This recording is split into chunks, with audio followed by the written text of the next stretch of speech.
morning, good morning, good morning. Yeah, I'm back again sooner than I expected. Came to talk about a topic real quick. I was in one of the trucking groups on Facebook, and I seen a guy put up a topic about how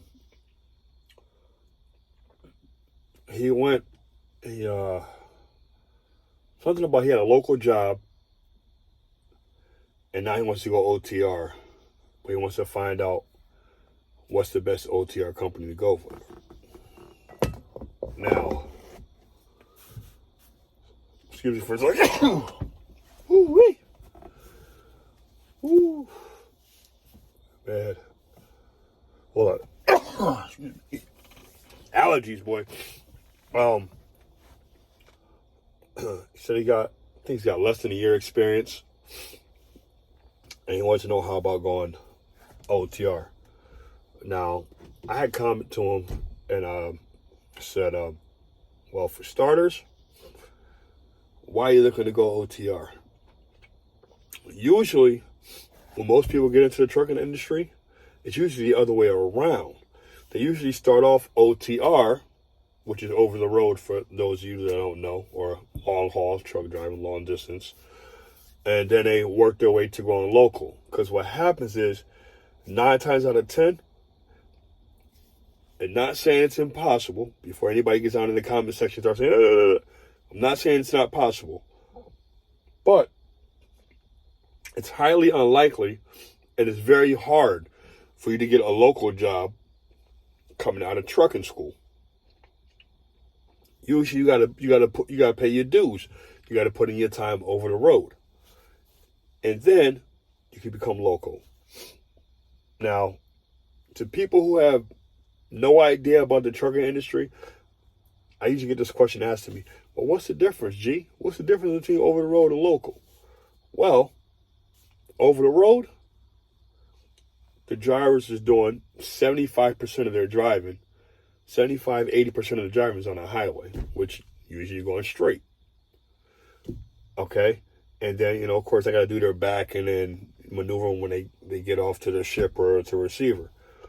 But like I said, 75 or 80% of their driving is on the highway driving straight. So it gives them time to get a feel for the truck, how to maneuver the truck, you know what I mean, how to deal with situations and scan for everything that's around them. And, I guess it's a comfortability aspect of it. It's a way for them to gain experience a little bit. Versus when you're local, most of the local work, you're inside the city. It's inner city. And with local, it's very rare that you're doing dropping hooks, which for those you don't know, that means dropping a trailer and picking up another trailer. But in some instances, you can do drop a hook. But a lot of times, you stay hooked to the same trailer all the time, and you're just making deliveries in and out of around the city, which for a new driver, okay, that can cause more things to go wrong. So you become more of a liability being a new driver working in a local aspect, because you're constantly all day long backing up into docks, whether it's a customer or receiver. You're doing that all day long, bumping docks. You're constantly maneuvering yourself around and getting around obstacles that may be in the way at a customer's yard or their driveway, or just maneuvering through the streets. It's constant. That's what you're doing as a new driver. So you become more of a liability to insurance companies. That's why a lot of places, they want you to have at least 1 or 2 years of experience before they hire you as a local driver. So that's why people had to go over the road and pay their dues. Okay? But there are some companies that will take a new driver on, and this guy was lucky enough to get that opportunity. So I told him, you're in a unique situation, because a lot of people, I think he said, got like 7 months experience. A lot of people with that type of experience don't get local jobs. So I asked him, what made you want to, is it the money aspect of it? Or is this, you want to go out there and just see all over the country? I mean, if it's not for one, for one of those reasons, I see no reason with you leaving local to go over the road. And not to mention, a lot of times, especially starting out, you're not going to make more money than you probably will, doing local. But, and I made a video about this somewhere in the past. There's always pros and cons to everything. Because depending on how your local setup is, man, you can be a local driver and feel like you're over the road because you work long days. You know what I mean?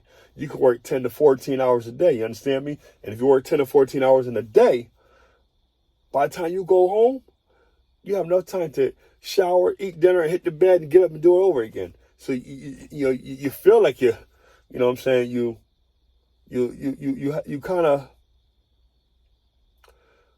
kind of feel like you're over the road, so to speak, because like you don't really have a lot of time at home when you're doing local, because it's always a hustle and bustle. But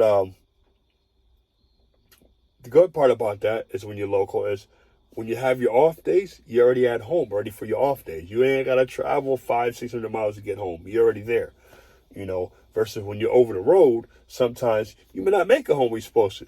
Trust me, out of all my years of driving over the road, there has been plenty of times I missed. I try my hardest to always make them home, but sometimes things just happen. So you can, it just feel like, it's like odds are stacked against you sometimes. You just feel like, everything's going swell, and it's like your day's going right. It's almost as if your day's going too good, and bam, when you're supposed to get home, the loads ain't going in that direction. You have truck problems. There's always something, that happens. So a lot of times you won't make it home when you're supposed to make it home on time. I done missed anniversaries with my wife, birthdays with my wife, birthdays with my kids. I missed one of my kids' graduation, and to this day, it still eats me up inside. My kids, and he's already grown and graduated high school already, and I missed his. It was his his middle school graduation, and it ripped me apart, man. It ripped me apart. You miss a lot of things when you're over the road. So unless you just want to travel to see different things, I don't suggest nobody go from local to over the road. You understand me? I just don't suggest to that. And that's what I told him. I said, the decision ultimately falls on you, but you got a good situation going on. And if you can make it work where you're at, stay there, brother. At least you're home with your family right now. You know what I'm saying? At least you get to kiss your wife and kids, goodbye and hello and good morning when you come home. Or good afternoon or whatever shift you work. I don't even know. But, you get to see your kids on a daily basis. Don't rob them of that to go over the road. If you started over the road, it's, like I said, that's one thing. But you didn't start over the road. And you're not going to make that much more money. I said, don't let all these super truckers you see tell you that you got to make money. Especially now. I have so many of my friends who are over the road. Some of them who own trucks. Some of them lease trucks. And, they're ready to give the trucks up because the rates and everything are just garbage. They're not making money out there. You know what I'm saying? It's terrible. So, I would not recommend that to them. I just wouldn't recommend it to them. Don't stay at home, man. Stay local. And, that's just that. So, yeah, it's, I guess you can say this is an episode of the Late Night Ramble. Yeah, man, just, that's what I had to tell him, man. I was told him that on Facebook. So I figured that's when I saw that. I figured out, hey, that's a good topic for me to come in here and talk about. So until next time, it's your boy G-Man the Trucker. Stay safe. Be safe. Keep your head on the swivel. And just do what you got to do. Peace. God bless. See you guys.